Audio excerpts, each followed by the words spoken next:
Good afternoon.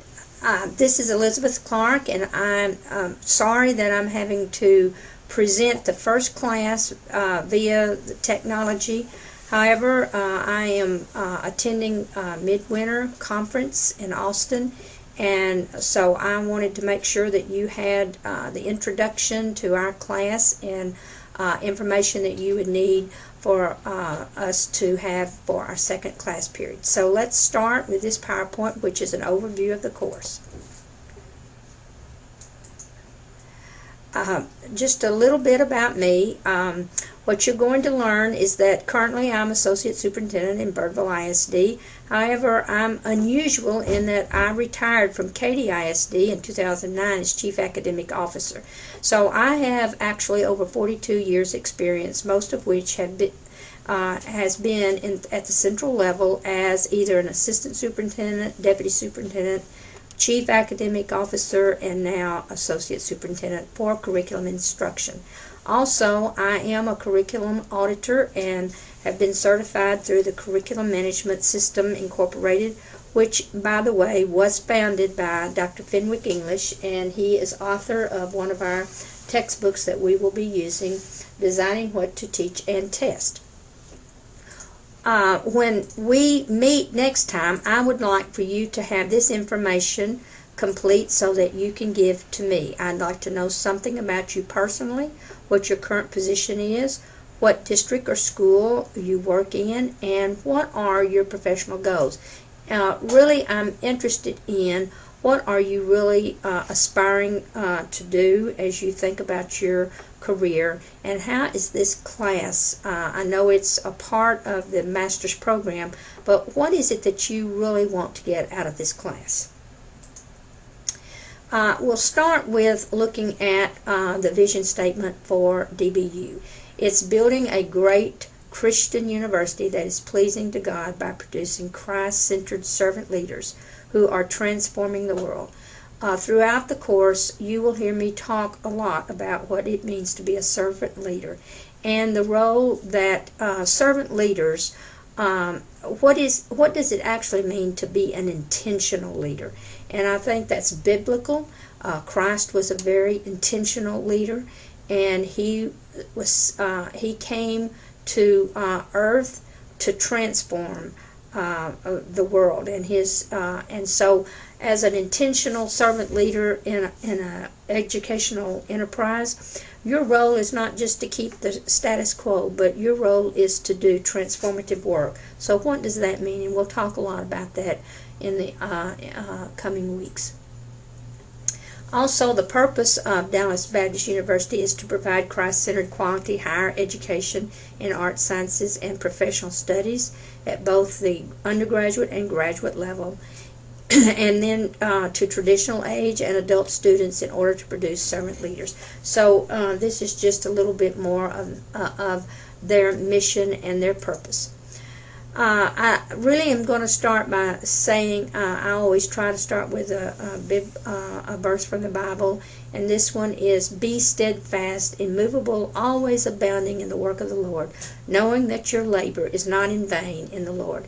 And I really think that to do the work, I know as I think about my 42 years of experience, I think about the fact that I believe in every instance I answered to a calling, and that what I do is using the talents and skills that God has given to me to make a difference in the lives and of children as well as the adults. So I think that we should always be abounding in the work of the Lord, and knowing that our labor, if it's the right thing, it's not going to be in vain, that the Lord will make it multiply. So as you begin to think about the work of this class, it is important to remember Jesus Christ is our rock and that He will remain steadfast. And when we remain steadfast in Christ, then our work will abound, and He will use what we do to His glory. So the purpose of the curriculum class is to assist both practicing and prospective administrators in their acquisition of the concepts and competencies required for successful curriculum management. We're going to really talk about curriculum management.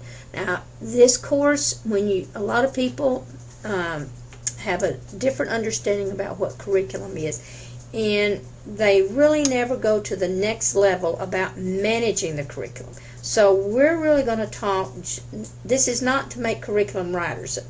The purpose of this is in the role of a principal and a central office staff person, you have to manage the teaching and learning process, which does include delivering curriculum. So you're going to learn about the audit standards, about what alignment means, about systems theory, and then I'm going to have you to reflect on the practice quite a bit. So here are the objectives. I want you to understand and apply the philosophical underpinnings surrounding issues related to school curriculum and those practical applications related to effective leadership in the teaching and learning process. I also want you to have a working knowledge of curriculum theory and be able to evaluate the advantages and disadvantages of various models. And when you look at the syllabus, you're going to see that we're going to talk about 3 different models: the English model, TABA model, and the Tyler model.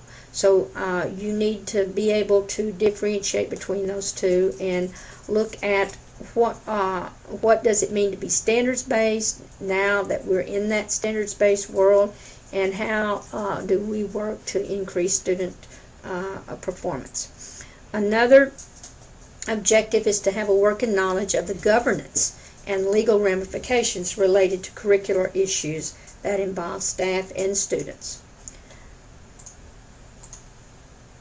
Also, this is a big one, to be able to apply systems theory to describing the core business of the educational enterprise and what is involved in improving student productivity. This may be one of the more important objectives because your exam is going to really focus in on what's the theory behind and that undergirds what we do in the teaching and learning process. Another objective would be to describe key elements associated with building a positive school culture that enhances learning and collaboration. And learn and apply criteria associated with evaluating the efficacy of instructional programs and interventions. Then we are going to learn the 5 curriculum audit standards and how they can be used to design curriculum documents and provide an effective and efficient school system in terms of curriculum management and quality control.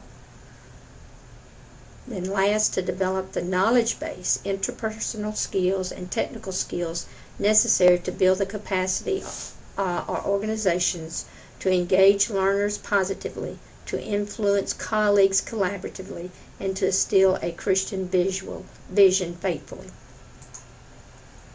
Some of the expectations and the assignments. Well, one, of course, I want you to attend class and participate. I know that sometimes things happen, but I will work with you because I know each and every one of you have jobs, you have families, but it is really important to attend class and participate. I want you to keep pace with all your assignments. We will have 3 articles that you will read and write a summary report of each article covering the major points. I want you to complete a curriculum project and present to class, and all of these things I will explain them to you. And then complete a reading grid covering all chapters, and an example will be provided, and then we'll have one exam. So if you'll look at all of that, you can see in summary that your assignments are going to be articles, 3 articles, a curriculum project, a reading grid of all the chapters from the 2 books that you teaching, deciding what to teach and test, and then the Marzano's book, What Works in Schools. And those are the two major books. And then that you will have one exam. So let's look at the articles. The 3 articles are going to cover what do we mean by standards-based curriculum. You'll have another one on assessment of assessment for learning, and by Rick Stiggins, and then you'll have one on instruction. What do we mean by best practices? The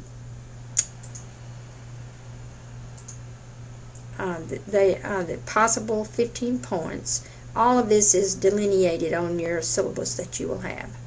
So each one of the articles will in all be 5 points each. And check the syllabus for the due dates. The rubric that I will use for grading your articles, I want to know that you have a conceptual understanding of the article. I want you to use sound research-based practice as you write about it. These are the I want you to really show that you've critically thought about what this article is about. And then I'm really going to look at how well you have analyzed and summarized the article using proper grammar and sentence structure, as well as providing thorough coverage. Now, what I generally tell the class is that the major part of this article is summarizing what the author had to say. And then the last paragraph, I do appreciate and enjoy reading your opinion. But as you summarize, then you can use quotes. Make sure you quote properly and show that you have referenced it properly. So the last paragraph, then you can give me your opinion of what you think the author said. Then you're going to do 3 interviews. Now, the reason I didn't put this as a separate thing in terms of your requirements, because this is built into your project. I want you to interview 3 individuals, including a curriculum leader, and I've given you examples of the other. You're going to interview a business person that is in the field of the study in which you're going to do. For instance, if you're going to do something in science, you would interview someone who has a science background. Then you can interview a teacher. This is worth 20 possible points, and again, check the syllabus for due dates. Your curriculum project will be presented in more detail when I meet with you the second period. But this is worth 75 possible points, and when you include the interviews, that makes 95 altogether. And you will be required to upload this to WebAdvisor. The due date for this is the last day of class. Now, the reading grid, the way I explain this is, think about a 2-column note. That's the format. I want you to have 3 main ideas from each chapter that you read. In deciding what to teach and test, you have 4 chapters. So for each chapter, you would have 3 major main ideas. And then on the right-hand column, I would want you to give supporting detail for those 3 main ideas. And again, I will bring examples to class when we meet during our second meeting. The exam is an essay. I think all in all, I think I have 5 questions. The expectations are that it's well written and based upon the theory and the content that is discussed. I do expect for you to use quotes. I do expect you to substantiate what you say based upon the textbook and your notes that you've had in class. You will use conceptual models where appropriate, and the use of references. Because this is a take-home test, there is a higher expectation for a complete coverage of the information.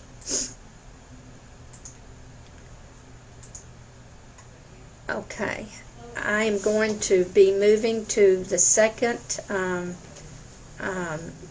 PowerPoint, which will be the first chapter. We are moving into the book, Deciding What to Teach and Test, and this, I want to go over the first chapter with you. Now, it's imperative that you, if you have not purchased your book yet, that you get this book, because this is a fast read, but it is loaded with information, and it's not altogether simple information. So it's going to, we will probably cover this book in 3 meetings, and the first chapter I will do online, but be prepared at next class meeting for me to discuss this with you. And so as I go through the PowerPoint, be sure you take notes, be sure that you go back and read the chapter thoroughly, and have anything that you want me to answer to, I'll be prepared to do that. Our greatest challenges are really about what does it take for all students to learn. And when you think about that, learning is our product, and our process is teaching. So for us to, so who's responsible for children learning? And that's probably going to be an easy answer. However, if you listen to conversations in the school, a lot of times we blame kids or we blame parents if children don't learn. So the question then is, who is really responsible when kids don't learn? And then what can we do when kids don't learn? What should we do? And then what will we do? Because we know to do some things that oftentimes do not get done. So the question is, why don't they? When the door is shut and nobody else is around, the classroom teacher can select and teach just about any curriculum he or she decides is appropriate. This is a quote that is in the book. Does this happen in your school? If so, what is wrong with this?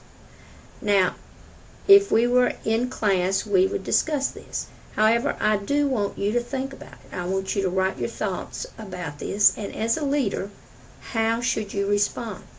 Because we all know, and it's not a secret, we all know teachers who, when the door is shut, they do their thing.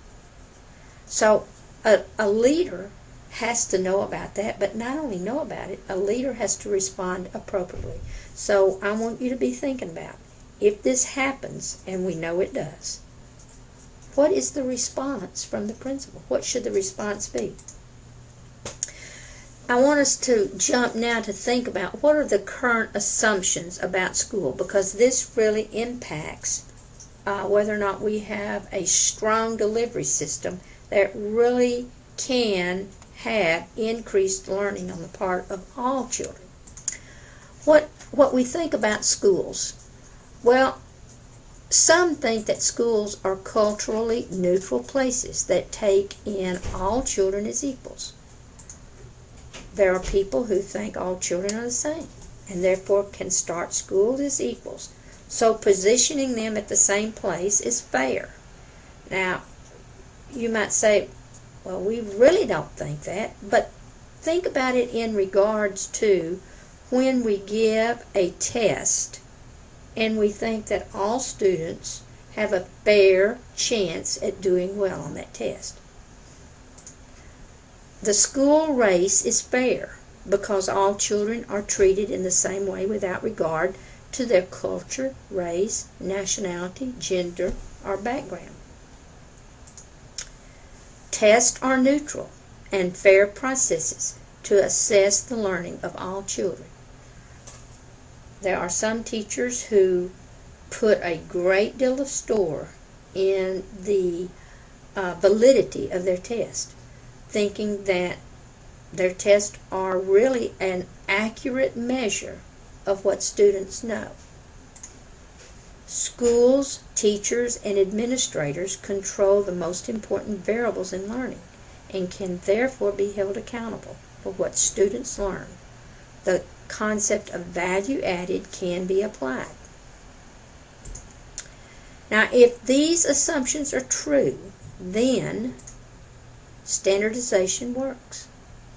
However, what we really know is that standardization only works in factories, banks, technology, and manufacturing, not in our schools where human beings grow and develop. We deal with a variable that really, when you think about the human psychic and that development process, standardization really does not work for all kids. So who is left behind in a factory model? And our schools are based upon a factory model. When you think about all the change that has taken place over the years, and I've been in Texas since 1980 and saw the initial beginning of doing state-based assessments with tabs. We are still in a factory model, if you think about it. We have a system where we assign teachers a classroom with a group of students, and students matriculate through that system as using the same calendar, the same number of minutes in a class, the same number of days in a year, and we expect kids to end up at the end of the process well prepared for the next grade level. What we know is that the school starting line, the teaching and testing, none of these things take into account that some students do not show up at the doorstep equally prepared and ready for the learning. So there are kids that get left behind. So what are our assumptions? We need to rethink schools and what they do. The truth about schools are not culturally neutral places. They have historically worked against children of the poor. Any starting line for all children will always have some children behind it. There is nothing fair about such a line as a measure of equality. Culture, language, and familiarity with school routines means some children will be more privileged than others. Treating all children equally ignores their differences. Tests are not neutral and fair processes to assess the learning of all children. So-called value-added measures are still anchored in socioeconomic status variables. And schools, teachers, and administrators who serve large numbers of children of the poor face major challenges, not equally dispersed across the full spectrum of the educational landscape. So, with all of those things in mind, how do we close the achievement gap?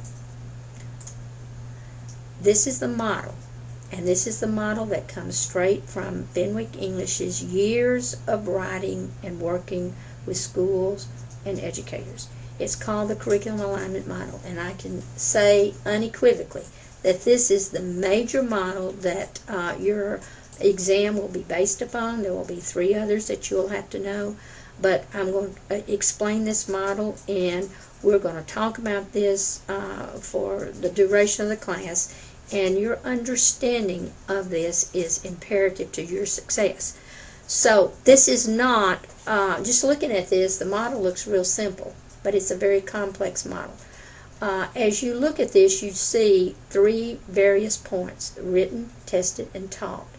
You also note that this is an equilateral triangle.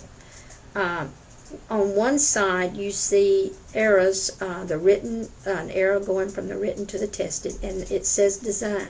So what this is saying, in essence, that when we think about the written curriculum, it needs to be aligned to the tested curriculum. And you have to design that alignment in.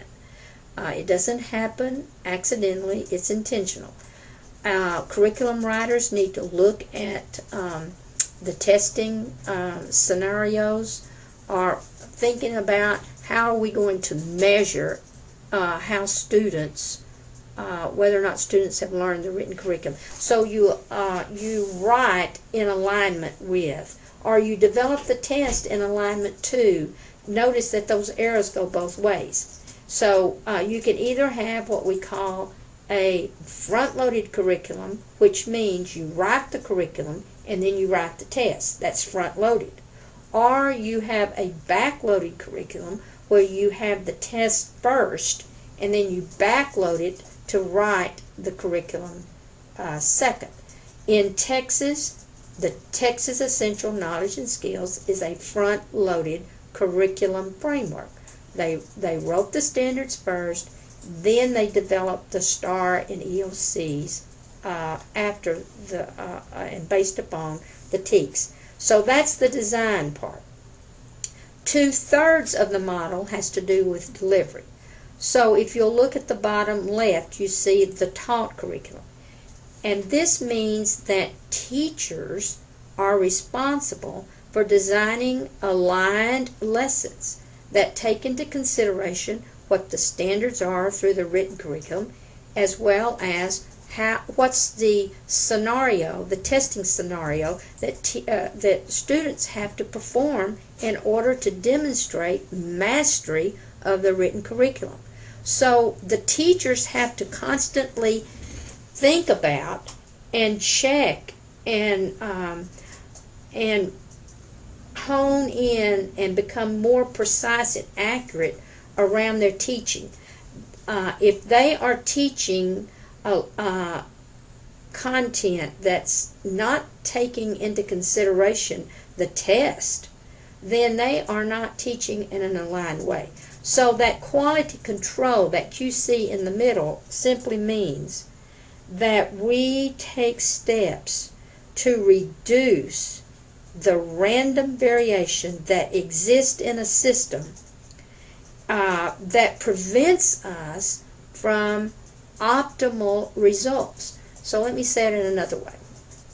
Steps that a system takes to ensure that the impact of random variation is minimized or reduced or eliminated, so that student performance is not impacted by the random variation. The tighter that triangle is, the tighter that the delivery is to the written and the tested, the greater degree of quality control that you have. In other words, you are managing the delivery based upon the design. And that's what you want. You don't want delivery to be out of sync or out of alignment with the design. The design is 1/3 of that triangle that can cause 2/3 of your delivery issues. Going back to the question in a prior slide, what causes the achievement gap? It's improper implementation of this model. It's the lack of quality control. When there is randomness in the system, there are kids then who fall through the cracks. Every student should be exposed to a curriculum that is in alignment with whatever the performance standards are. If we're going to give a STAR test and let's say at the 3rd grade and in mathematics, and our teachers are teaching content that is not going to prepare the students for that 3rd grade assessment, then we have issues. Greater still, what if K through 2 is completely out of sync with grade 3? Then we have kids coming into grade 3 not with ill-prepared, not with the readiness skills and supporting skills that they need in order to be successful at 3rd grade. So what we have to do is design correctly in order to have correct delivery, or even to have a chance at correct delivery.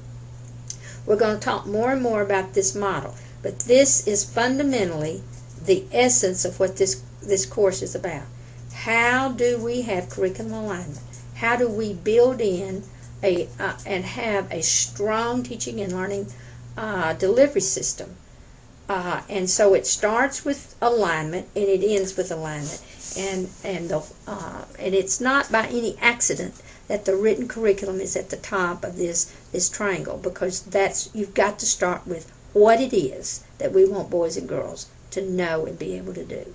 And the second question is, how are we going to know if they have learned that? That's the tested part. And then what will we do to ensure that our boys and girls are prepared for those assessments? That's the teaching part. So it really is about this model in all aspects of what we do. Another way of looking at it is, and these are two important terms that you will need to know, focus and connectivity, really is about articulation. It's that vertical piece.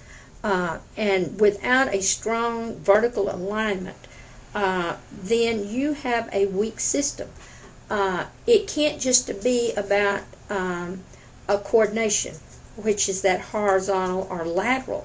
You can have a third grade group of teachers or a fifth grade group of teachers that really work well together and coordinate, or even have a system of elementary schools that are together on first, second, third grade. The issue is, are they thinking about where the kids are going in terms of their vertical progression? So if we have an elementary system that is not aligned vertically to the middle school years, then kids, as they go into a junior high or middle school, are not going to carry with them those prerequisite skills that are necessary for success. The grade level that is at greatest risk would be the high school, because that's where all of it seems to manifest itself. We tend to, in most systems, have multiple elementary schools that feed in fewer middle schools, and those middle schools or junior highs feed into one or two high schools. So again, I'm talking about system alignment. It's important for campuses to be aligned, but campuses we have to think about the system as a whole and ensure that we have a strong system that's connected and focused. So this illustrates the problem. Again, this is one of the fundamental issues of achievement gaps. When we think in silos and we have a confederation of schools but not a school system. So it is all about curriculum or about alignment. You have to have your written curriculum aligned to your tested, and all of that being taught in a way that parallels. And we call this deep alignment when we're asking the classroom to really replicate not only the written curriculum but the tested curriculum. So we want to see in the classroom kids doing things that really would prepare them for the test. For instance, it's not teaching the test, it is, though, teaching to the testing scenario.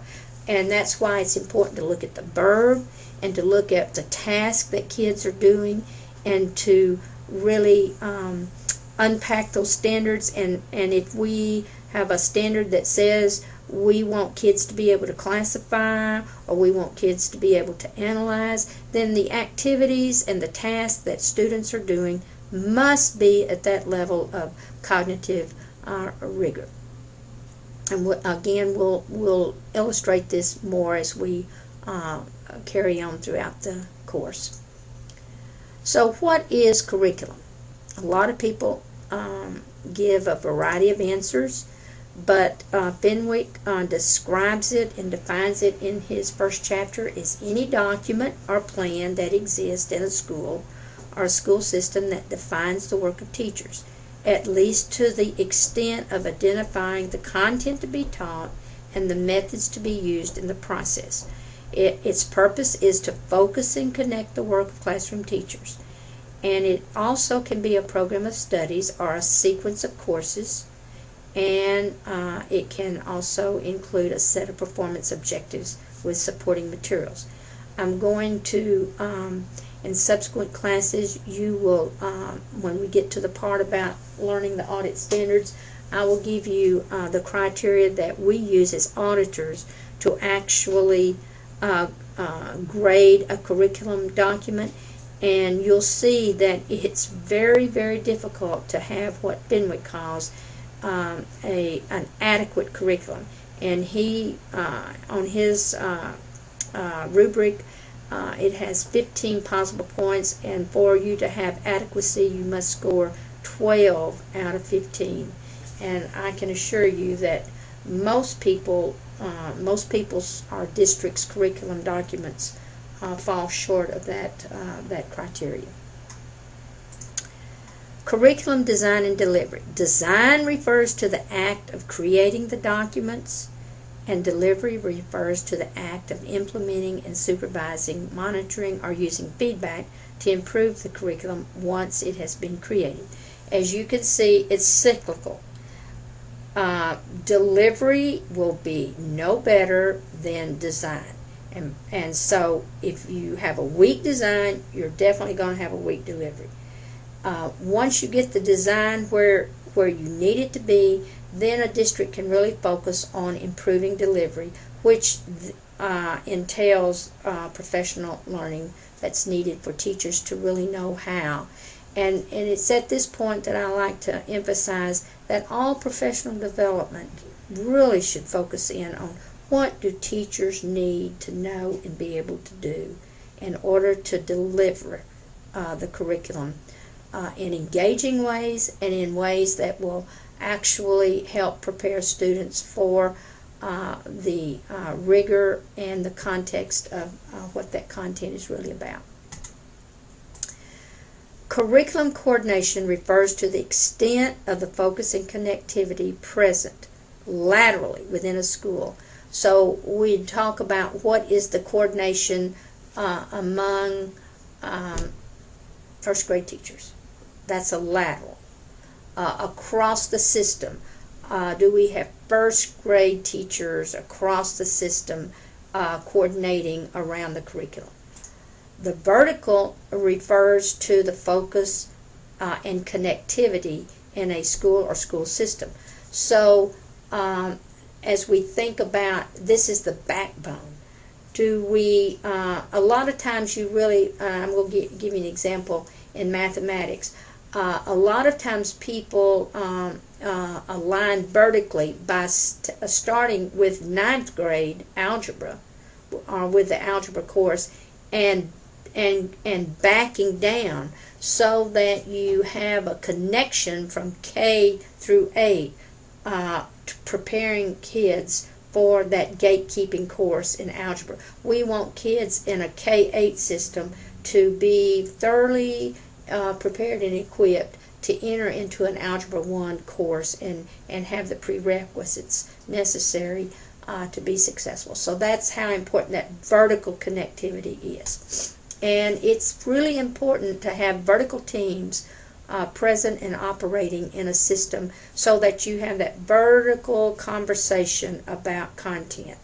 And that as curriculum is being discussed, we need to know when to really introduce concepts, because Fenwick says before you test a student on a particular concept, you should have introduced that at least 6 months prior to students being tested.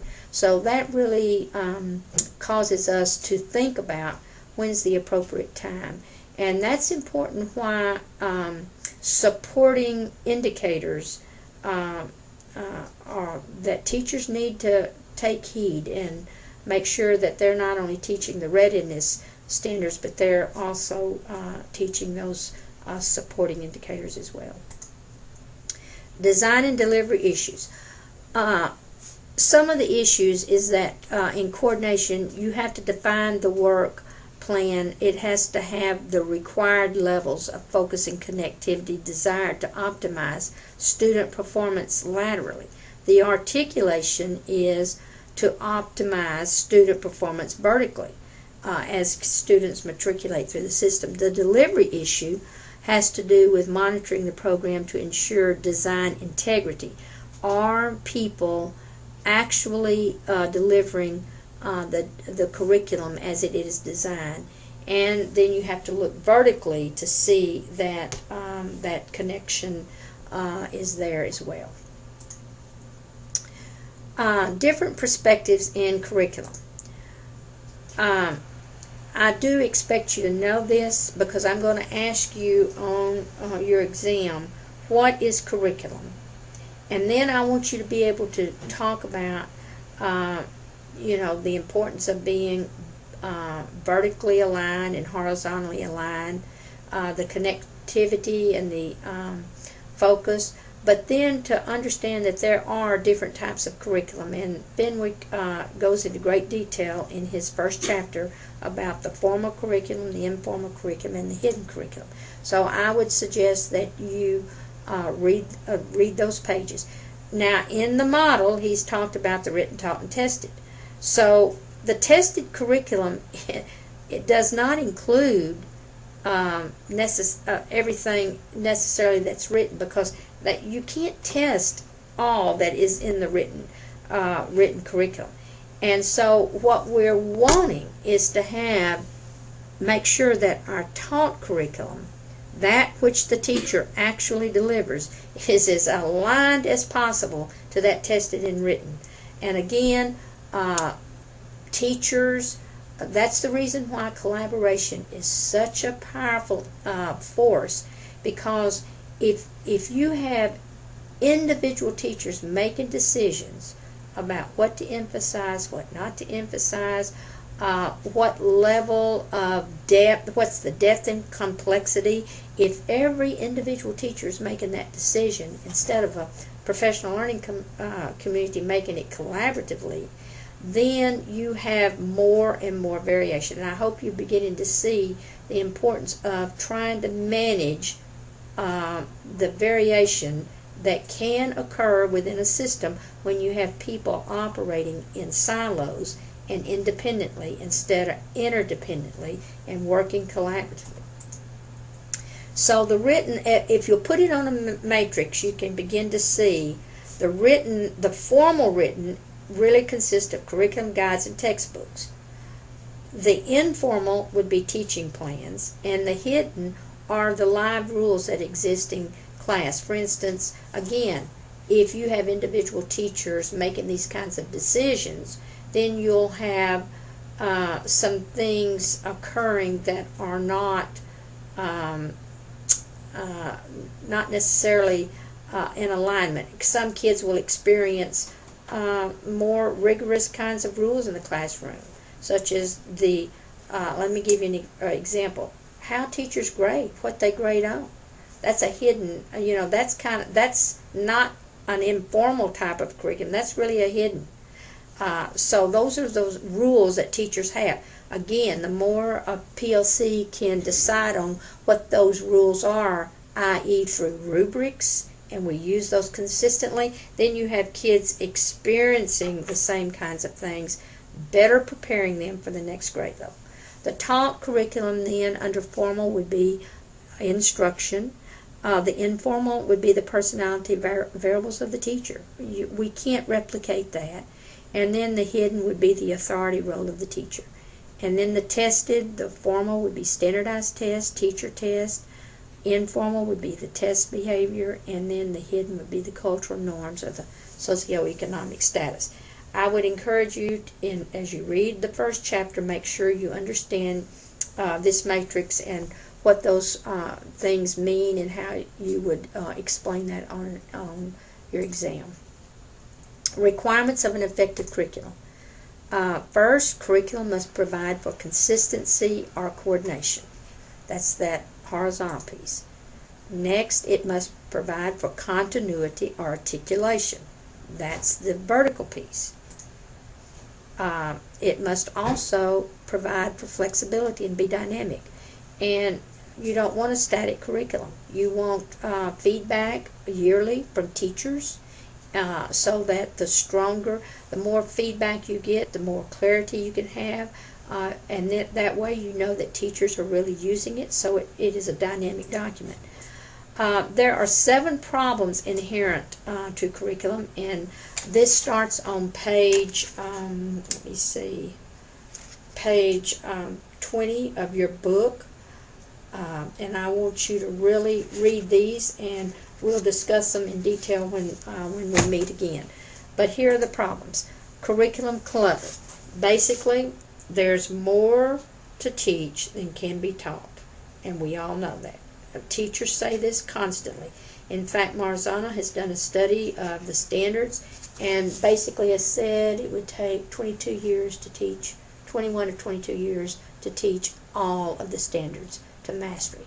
Well, we don't have that kind of time. So we have to make choices, and some things get emphasized more than others. And another way of saying it, not all standards are equal. The influence of testing. This has continued to influence what gets tested, what gets taught, and teaching to the test is not only logical, but also impossible not to do, because it is the test that has come to sanctify the nature of successful teaching and successful schools. So there's pedagogically nothing wrong with teaching to the test, as long as we don't cheat. And we do have instances of schools and school districts cheating, and they get in trouble for it. People lose their license. So what we're really trying to say is understand what the test is asking kids to do, and then implement that. Give kids opportunities to experience that, because it is unfair if you don't. Kids need, it's just like what I'm telling you. I'm going to practice this. I let you know what I expect. What am I going to test you on, and how am I going to see that you experience activities in the classroom that's going to prepare you. Well, that's all this is about. It's just, we call that pedagogical parallelism. Teaching in a way that you are ensuring that students are experiencing those kinds of the content, the rigor, and the situation that kids are going to be placed as they take the test. Site-based management and decentralization of curriculum development. Some schools expect campuses to develop the curriculum. If you do that, then you've already introduced random variation in the system. Curriculum development is a centralized responsibility. Sites or campuses are responsible for delivery. So the design is a central level responsibility. The delivery is the campus level. And when you decentralize curriculum development, then you have people developing curriculum that really have not been trained to do it. You have different people interpreting it differently. And so therefore you're going to have students going through the system with a hodgepodge of skills and content emphasis, and this is just going to create problems by the time a student would reach the high school level. Loosely coupled systems and teacher autonomy. This simply means that you don't have the vertical piece in place, and that you have decentralized to the extent that campuses can choose the materials they want, they can choose the training they want, they can develop the curriculum they want. And so so that's giving teachers a lot of autonomy. That's also giving campuses a lot of autonomy. So to have more alignment means people have to give up autonomy. But you do that within the atmosphere of collegiality and collaboration, then people understand the nature of being interdependent as opposed to being independent. The deadening impact of textbooks. Textbooks should not be the curriculum. They are a resource. And when you depend solely on textbooks, and not with the understanding that textbooks don't necessarily cover all of the standards, for instance in Texas, textbooks are written for a national audience. Now more than ever, we're going to have to be judicious in the way that we depend on these resources, because Texas is not in the Common Core and other and so textbooks are going to be written now with the idea that they're writing towards the Common Core. More states are in Common Core and Texas is not, so we've got to think about that reliance on the textbooks, too much reliance. Another problem is simplistic management models, and we'll discuss that a little bit more. But the notion that conceptual models really do help people understand the nature and the complexity of this work. And I will be teaching you 4 conceptual models, 3 of my own, and one that and the one that we just went over today, that Fenwick English. So you'll see how important it is to think about managing the curriculum design and the instructional delivery. And then the cultural capital and the achievement gap. And he talks about the gap is biological, genetically established and fixed. The gap is due to leadership. The gap is due to failure to adopt organizational structures and technical changes that are required. And schools are controlled by the political elites. So when you think about this notion of pedagogical parallelism, and I'm going to just touch on it briefly here, but it goes back to how instruction has got to be aligned. If situation A and C are identical, we call that pedagogical parallelism. If a teacher, though, instead of teaching A and C, goes out here and teaches B, which is not identical, and it may actually have a content connection, but if the cognitive requirement is not there and the context is certainly not there, then you're going to have kids who are not prepared. And again, this is a huge issue and one of the major ones that causes achievement gaps. And I can give you an example. I walked into a classroom and noticed that the verb, they were calculating speed, and when I looked at the verb of the standard, it was calculate. When you looked at what the students were doing, in no way they were working on defining words and answering some questions. At no time were they doing any calculation. So we would say that that particular, that's an example of situation B. What the teacher was doing had nothing to do with what the standard was actually addressing. So that's where we have to teach teachers. In order for transfer to be enhanced, if we expect kids to sit down and take a test that would and would have some questions where they would have to know if what the calculations were, and at no time did we give them a task where they had to actually do that, then why would we be surprised if the kids were not successful?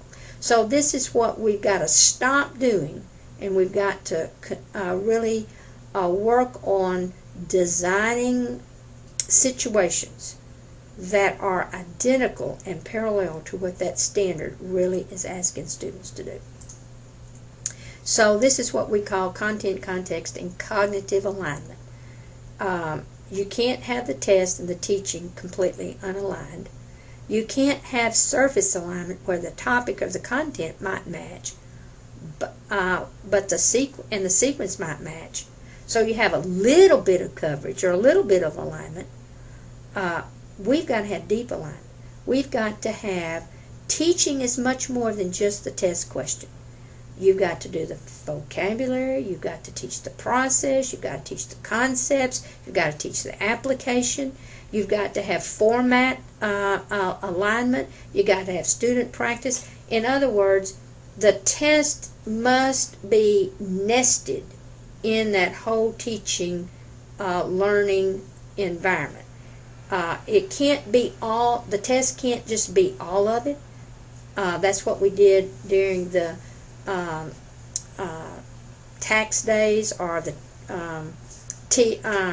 tabs, but you now with the STAR, you have to be deeply aligned because it's more complex. It's more the rigor, the cognitive rigor is greater. So it can't just be surface alignment. So how deep is deep? Well, it really goes back to doing a lot of test item analysis and variations off of that, and providing a lot of different scenarios or examples and tasks that students do that where they're practicing more and more of the level of complexity. That, in other words, the more examples that you can give and the more variation off of that, the better prepared students are for a surprise that might happen on that test. So anything that's not hitting the center of the target in our teaching and learning process as we design that, then it's random. Teaching has got to become more precise and more accurate. So that really translates into teachers understanding the standards, knowing what that verb means, understanding the rigor requirement, and then being able to take a standard and looking at a test item and designing appropriate tasks for students to do, scaling them if necessary, scaffolding them. You may not be able to start at that end result. So how do you then do an item analysis? How do you begin to look at the standard and think about what are the critical attributes required for students to learn that standard, and then scaffold the work so that at some point in time students are having ample practice 6 months but prior to them actually having that on a test item. And so that means how important it is for teachers to have an aligned curriculum, vertically aligned. You can't wait till the 5th grade to teach 5th grade science. You have to begin to teach that K-4, because that vertical, you have to prepare students vertically for them to be able to do the 5th grade science. Random variation is the enemy in a system. So success, what's the foundations for success? We'll begin with your core, which is teaching and learning. Create organizational meaning around teaching and learning. Maintain constancy and clarity of purpose. Confront the data and your fears. Build sustainable relationships. And realize that failure is not an option. Every one of those data points represent a child. And so that is the essence of the first chapter. We will look at, I want you to begin to think about your district or your school, and begin to look at what's the current status, what's the desired status. I really encourage you to look at your data, because your project really needs to focus on an area where you feel there's a need. I want this project to really have meaning and purpose, and so it's important that you pick some area that you feel, and it could be like reading, or it could be 5th grade science, or whatever area in your school. But look at the current status, look at the desired status. So read chapter 1 and be prepared to discuss the major points of this PowerPoint and the overview. If you have any questions, I want you to begin reading chapter 2 and 3 and be prepared to participate in class discussion, because next week after next is when I will do a PowerPoint on chapter 2 and 3. Look at your campus data and begin to think of a curriculum project. And I want you to be able to talk to me about that, and I'll give you some ideas. Begin to schedule time to conduct interviews with the principal, teacher, and central office staff that you would want to include in your project. I look forward to seeing you, so if you have any questions, comments, things that you want to ask me, feel free to contact me through the email or by calling me. I'm happy to answer any of your concerns. Thank you.